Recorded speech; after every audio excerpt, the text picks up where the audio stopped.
On parle souvent de l'école à trois vitesses, l'école privée, publique et publique à projet particulier. Puis une nouvelle qui a retenu mon attention récemment, au CSSMI, le Centre de services scolaires des Mille-Îles, dans un souci de démocratiser l'accès aux projets pédagogiques particuliers, les PPP, offerts dans les écoles secondaires, mais ils ont décidé d'enlever les tests d'admission, donc de ne plus considérer la note des élèves comme un critère d'admission.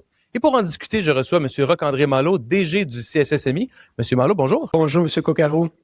Monsieur Malo, pour arriver à cette décision-là avec votre équipe, vous avez épluché les recherches sur le sujet. Qu'est-ce que disaient les recherches? En fait, je dirais que principalement, là, ce qui initie toute cette réflexion-là, c'est deux publications du Conseil supérieur de l'éducation là, en 2016 et 2017, dont l'une, une école riche de tous ses élèves.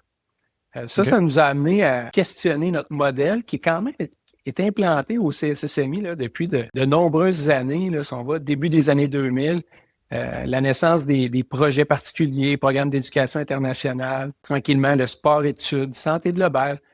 C'est quand même des projets qui ont pris de l'ampleur avec le temps au CSSMI, dans lesquels on sélectionnait nos élèves. Là. La liste n'étant pas exhaustive, là, mais dans laquelle on sélectionnait nos élèves à l'époque, même par des tests d'admission. Donc, on prenait vraiment les plus performants, les regroupait ensemble pour leur offrir des programmes particuliers régionaux qui étaient offerts à l'ensemble de notre clientèle. Quand ça a été publié, on s'est questionné, puis on a dit, et le terme que vous avez utilisé, la démocratisation, on l'utilisait déjà à l'époque.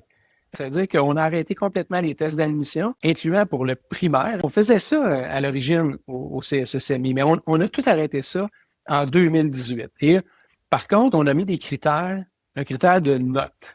Donc, on était arrivé à ce qu'on nous, on appelait une réussite assurée.